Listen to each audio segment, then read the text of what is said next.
할렐루야. 5월 27일 목요일 새벽, 오늘 우리에게 주신 하나님의 말씀은 잠언 14장 20절로 35절까지의 말씀입니다. 구약 잠언 14장 20절에서 35절까지의 말씀, 제가 봉독하겠습니다. 하나님의 말씀입니다. 가난한 자는 이웃에게도 미움을 받게 되나 부유한 자는 친구가 많으니라. 이웃을 업신여기는 자는 죄를 범하는 자요, 빈곤한 자를 불쌍히 여기는 자는 복이 있는 자니라. 악을 도모하는 자는 잘못 가는 것이 아니냐. 선을 도모하는 자에게는 인자와 진리가 있으리라.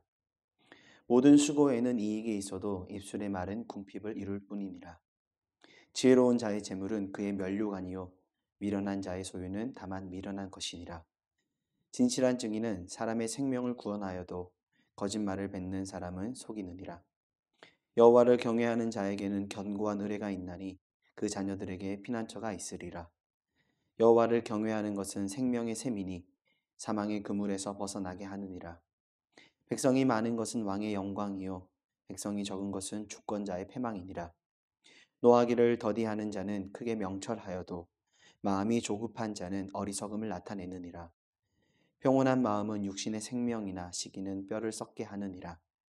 가난한 사람을 학대하는 자는 그를 지으신 이를 멸시하는 자요, 궁핍한 사람을 불쌍히 여기는 자는 주를 공경하는 자니라.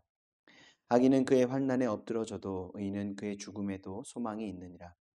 지혜는 명철한 자의 마음에 머물거니와 미련한 자의 속에 있는 것은 나타나느니라. 공의는 나라를 영화롭게 하고 죄는 백성을 욕되게 하느니라. 슬기롭게 행하는 신하는 왕에게 은총을 입고 욕을 끼치는 신하는 그의 진노를 당하느니라. 아멘. 찰스 디킨스의 소설 크리스마스 캐럴의 주인공 스크루지 영감에 대해서 모두 아실 겁니다. 스크루지 영감은 구두쇠의 대명사이지요. 돈 욕심이 많고 사람들에게 인색한 어떤 사람을 칭할 때 우리는 스크루지 영감과 같다라는 말을 하곤 합니다. 누군가에게 스크루지 영감과 같다는 말을 한다는 건 아주 기분 나쁜 일일 겁니다. 또한 우리가 그것을 듣게 될 때 역시 기분이 나쁘겠지요. 그런데 아이러니한 건 이런 말을 듣기 싫어한다고 해서 스크루지 영감과 같은 선택, 행동을 하지 않는 것 아니라는 사실입니다. 왜일까요? 실제로 가난한 것보다는 부유한 자가 사람들의 관계 속에서 더 유리하고 인정받으며 더 편한 자리에서 살아갈 수 있다 생각되고 여겨지기 때문입니다. 잠언의 말씀 또한 이 부분에 대해서 언급하며 이러한 현실을 부정하지는 않습니다. 그러나 더 중요한 것은 무엇인가? 이웃을 업신여기거나 악을 도모하는 자들에게는 빈곤한 자를 불쌍히 여기는 자에게 주어지는 복, 선을 도모하는 자에게 나타나는 하나님의 섭리인 인자와 진리가 있을 수 없다라는 사실을 성경은 우리에게 말씀하고 있다는 점입니다. 그리고 24절 이하에서 잠언 기자는 지혜로운 자의 재물과 수고, 그 열매에 대해서 언급하지요. 이는 어떤 의미일까요?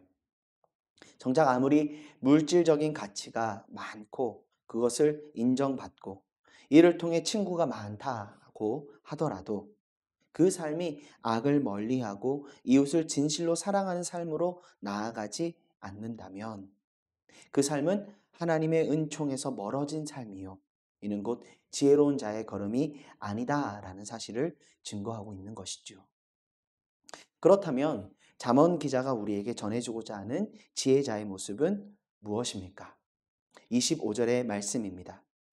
진실한 증인, 즉 그 증언을 통하여 사람의 생명을 구원하는 자, 거짓을 말하는 자가 아니라 진실을 말하되 그 진실을 통하여 사람의 생명을 구원하는 자, 자신의 이익과 만족을 위해 거짓말과 속임수를 일삼는 자가 아니라 하나님을 경외하기에 악을 도모하지 않고 빈곤한 자를 불쌍히 여기며 진실한 증인이 되어 이웃의 생명을 구원하는 사람이 지혜로운 자이다. 이어서 나타나는 26절과 27절은 이러한 삶을 선택하며 살아가는 자의 삶의 열매가 어떠한지를 우리에게 보여줍니다. 하나님을 경외하는 자에게 하나님이 견고한 반석이 되사 피난처가 되어 주시되 자녀들까지 하나님이 책임지시고 어떤 사망의 그물이 있다 해도 하나님이 책임지시고 구원하신다 약속하고 있습니다. 바로 이 약속의 말씀이 그들에게 허락되었다 전하고 있는 것이죠. 다시 말해 지혜로운 자는 누구인가? 하나님의 신실하신 약속을 믿고 굳건한 반석 위에 서서 악을 멀리하고 이웃의 생명을 구원하는 자의 삶을 선택하는 자이다. 잠언 기자는 우리에게 전해주고 있는 것이죠. 이어서 잠언 기자는 지혜로운 왕의 다스림에 대해서 언급하는데요. 28절에서 백성이 많은 것이 왕의 영광이라 전하지만 노하기를 더디하지 않고 마음이 조급하거나 시기함, 가난한 자를 학대하고 궁핍한 사람을 불쌍히 여기지 않는다면 이는 악인이고 미련한 자의 모습이다라는 점을 언급합니다. 이어서 34절에 공의로 나라를 영화롭게 하고 35절 슬기롭게 행하는 신하들을 가까이 하여 지혜로운 왕의 자리를 견지해 나가야 한다는 점을 보여주지요.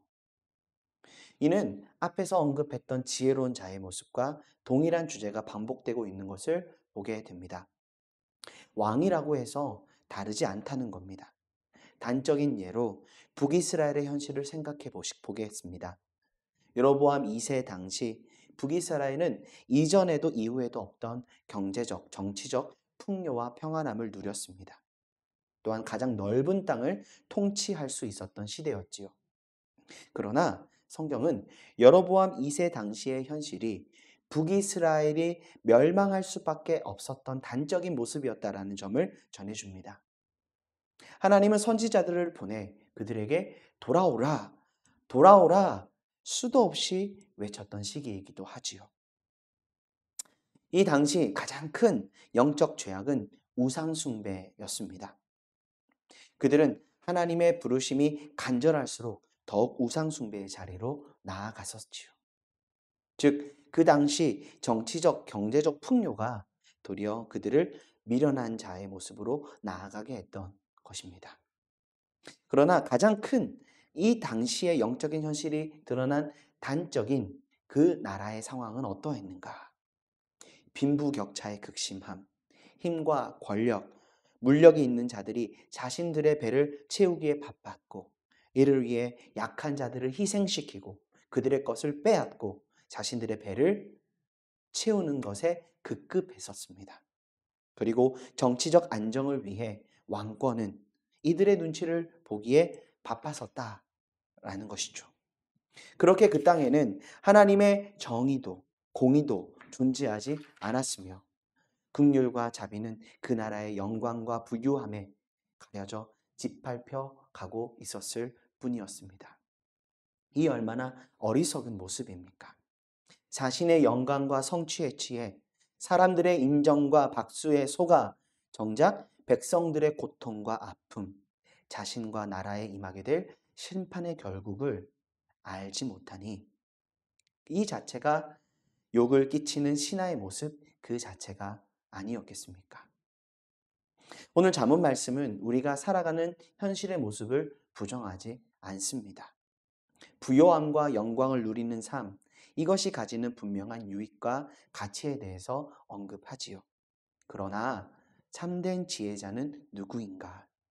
하나님의 약속을 신뢰하기에 이웃을 사랑하며 그들의 생명을 살리는 삶을 살아가는 그 사람이다. 말씀합니다. 세상이 주는 만족과 유익보다 하나님을 향한 분명한 신뢰와 사랑이 있기에 기꺼이 의의 길을 선택하고 공의를 행하며 가난하고 궁핍한 자들을 돌아보는 자이다 말씀합니다. 이는 하나님이 왜 우리에게 재물을 주셨는가에 대한 가르침이기도 하지요.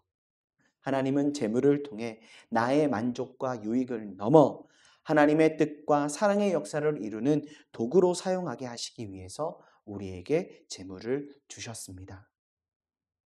우리는 재물을 통해 하나님의 뜻을 이루는 자리로 나아갈 수 있어야 하는 것이죠. 재물의 청지기로서 우리는 이 땅에 부르심을 받은 것입니다. 왕에게 주어진 권한 또한 동일하지요. 왕은 지배자가 아닙니다. 자신에게 맡겨진 왕권을 통해 하나님의 주권과 백성을 향하신 사랑의 역사를 하나님의 거룩한 통로가 되어질 수 있어야 하는 것이죠. 하나님이 왕이심을, 하나님만이 통치자이심을 드러내는 그 역할을 잘 감당할 수 있어야 합니다. 하나님의 대리자인 것이죠. 그렇기에 우리는 늘 스스로를 분별하는 자리로 나아갈 수 있어야 합니다. 세상의 인정과 영광이 아닌 하나님의 말씀의 가르침을 따라 우리의 모습을 돌아보고 우리의 행실을 돌아보며 지금 내가 행하고 있는 모든 행함이 정말로 하나님이 말씀하시는 지혜자의 모습인지 삶인지 선택인지를 날마다 점검하는 자리로 나아갈 수 있어야 하는 것이죠. 말씀을 맺기 원합니다. 특별히 오늘 이 말씀을 통해 우리는 아주 중요한 가르침을 얻게 됩니다. 참된 지혜자는 하나님의 약속을 신뢰하며 하나님의 말씀을 따라 살아가는 자입니다. 그리고 그러한 삶 속에서는 나 자신의 유익과 만족이 아닌 타인의 회복과 타인의 생명을 구원하는 타자를 위한 삶의 모습이 드러남을 우리에게 잠언 기자는 전해주고 있지요. 나아가 이러한 타자를 위한 삶의 열매가 공동체 가운데 아름답게 맺혀지게 될 것을 또한 왕의 통치의 모습을 통해 우리에게 전해주고 있습니다. 즉, 우리가 정말로 지혜자의 삶을 살아가게 될 때에 하나님은 우리를 통하여서 우리가 살아가고 있는 삶의 현실, 삶의 자리를 더 아름답게 만들어 가실 뿐만 아니라 우리를 통해 이 땅 가운데 드러내기 원하시는 하나님의 복의 역사가 이 땅 가운데 흘러가고 열매 맺게 됨으로 인하여서 우리의 가정이, 우리가 속한 교회가 한 사람의 지혜자를 통하여 더 아름답게 세워져 갈 수 있음을 또한 말씀하고 있는 것이죠. 사랑하는 영암의 가족 여러분, 지금 우리가 살아가고 있는 삶의 현장 가운데 무너진 자리는 있지 않습니까? 우리가 바라보고 있는 우리들의 현실 가운데 행여나 정말로 하나님의 통치와 하나님의 다스리심, 하나님의 회복하심이 필요한 자리는 있지 않습니까? 하나님이 지혜자를 찾고 계십니다. 하나님의 말씀대로 오늘 한 날 순종함으로 정말로 그 말씀의 가르침을 따라 행하며 나아갈 때 하나님이 하나님을 신뢰하는 자에게 주시고자 하시는 참된 복과 인자와 진리를 나타내심에 이 땅 가운데 우리가 속한 공동체 가운데 하나님의 놀라우신 회복의 역사, 부흥케 하신 하나님의 은혜가 부어지게 될 줄 믿습니다. 오늘 한 날 그 지혜자의 복된 삶을 살아나가는 우리 모든 영암의 가족들 될 수 있기를 간절히 소망합니다. 기도하겠습니다. 사랑하는 주님, 지혜자의 걸음으로 우리를 초청하시고 초대하시니 감사합니다. 하나님을 신뢰하며 하나님의 약속을 믿기에 그 믿음의 길을 걸어가기에 주의 말씀대로 내 이웃을 사랑하고 내 이웃을 섬기며 정말로 하나님의 사랑의 통로로 우리가 살아가기를 말씀하시는 주님. 우리를 통하여 이 땅 가운데 하나님의 참된 지혜가 드러나게 될 때 나의 이웃이, 우리의 이웃이, 내가 속한 공동체가 회복되어지고 부흥케 될 줄 믿사오니 오늘 한 날 그 믿음 가지고 그 소망 가지고 주의 말씀 안에 하루하루 한 걸음 한 걸음 믿음으로 나아가는 우리 모두의 삶이 될 수 있도록 은혜를 더하여 주시옵소서.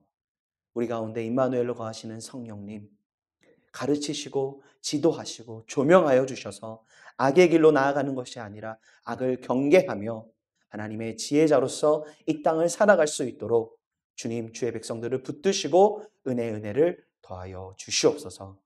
감사드리며 살아계신 예수 그리스도 이름으로 기도드립니다. 아멘.